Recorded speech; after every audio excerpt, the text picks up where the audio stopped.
Et ce que nous avons aussi souligné, c'est que quand il invoque Dieu, il ne se plaint pas des épreuves, puisque les épreuves, il les accepte.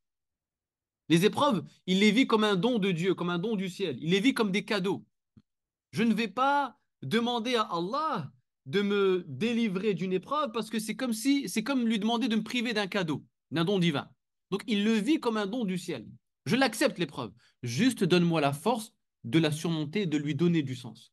Donne-moi la force spirituelle qui va me permettre non seulement de lire l'épreuve avec un regard spirituel et non pas avec un regard temporel, avec le regard d'une âme grossière, mais essayer de voir ou de lire cette épreuve avec le regard de la foi.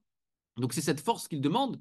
Et Allah subhanahu wa ta'ala va répondre à cette invocation en lui donnant les moyens et les ressources spirituelles qui vont lui permettre de faire face aux épreuves de la vie. Cette réponse, elle se trouve au-delà des sept cieux. Il lui dit, en fait, la force qui va te permettre de gérer les épreuves de la vie ne se trouve pas sur terre. C'est pas une ressource que tu trouves sur terre. C'est pas une ressource que tu trouves sous la terre. Ça, c'est une ressource que tu trouves au-delà des sept cieux.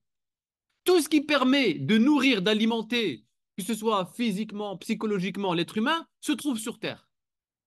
Par contre, il y a une chose qui dote le croyant d'une puissance et d'une énergie spirituelle capable de déplacer les montagnes qui se trouve au-delà des sept cieux et que tu ne trouves pas sur terre. Ce cadeau, on l'appelle la prière, cette force. C'est la seule chose que le prophète sallallahu alayhi wa sallam est parti rechercher au-delà des sept cieux. La seule chose, as-salat, la prière.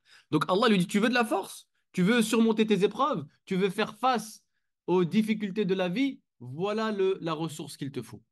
Voilà la force qu'il te faut, c'est la prière. Chaque prière est une ascension spirituelle, c'est un voyage au-delà des sept cieux.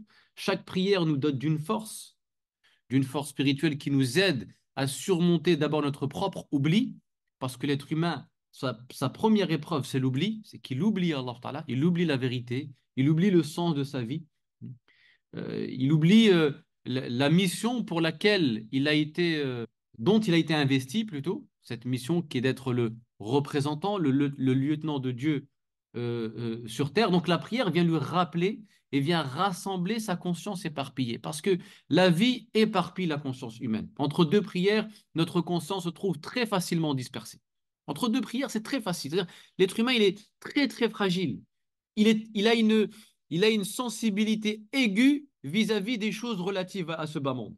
Donc la moindre chose est capable de capter, captiver, voire capturer son attention. La moindre chose de cette vie peut le distraire et focaliser son attention. D'où la nécessité de la prière qui vient justement comme remède, qui vient empêcher ta conscience de s'enfermer, de se complaire dans l'oubli. Oublier, tu vas oublier, mais la prière est là justement pour que l'oubli ne finisse pas par te définir définitivement. Il vit cette expérience spirituelle. Cette expérience, ce voyage, venait non seulement répondre à une invocation, venait répondre à une situation de détresse, mais en même temps, elle venait revitaliser sa conscience prophétique. Ça veut dire qu'elle venait donner une nouvelle jeunesse à sa foi, une nouvelle vitalité. Et quand vous avez côtoyé les cieux, imaginez l'état spirituel, le niveau de conscience de quelqu'un qui revient et qui a côtoyé les cieux, qui a parlé, qui a dialogué avec Allah Ta'ala, qui a été témoin d'un certain nombre de signes. Imaginez l'énergie avec laquelle il revient. Imaginez l'énergie avec laquelle il revient. T'as fréquenté les habitants des cieux, t'as côtoyé des prophètes, t'as vu le paradis et l'enfer. T'as vu le paradis et l'enfer. Donc Allah lui donne une nouvelle vitalité. C'était dur, tu commençais à t'user, eh bien, nouvelle fraîcheur. Il revient.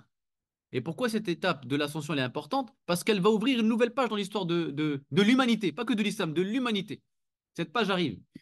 Mais cette page n'aurait jamais pu s'ouvrir sans cette étape-là sans être passé par cette étape de l'ascension spirituelle. C'est-à-dire que chaque prière que nous accomplissons nous permet d'ouvrir une nouvelle page dans notre propre histoire. Chaque prière, c'est l'occasion d'une renaissance. Chaque prière, c'est l'occasion d'une nouvelle émergence d'une conscience nouvelle et vierge. Chaque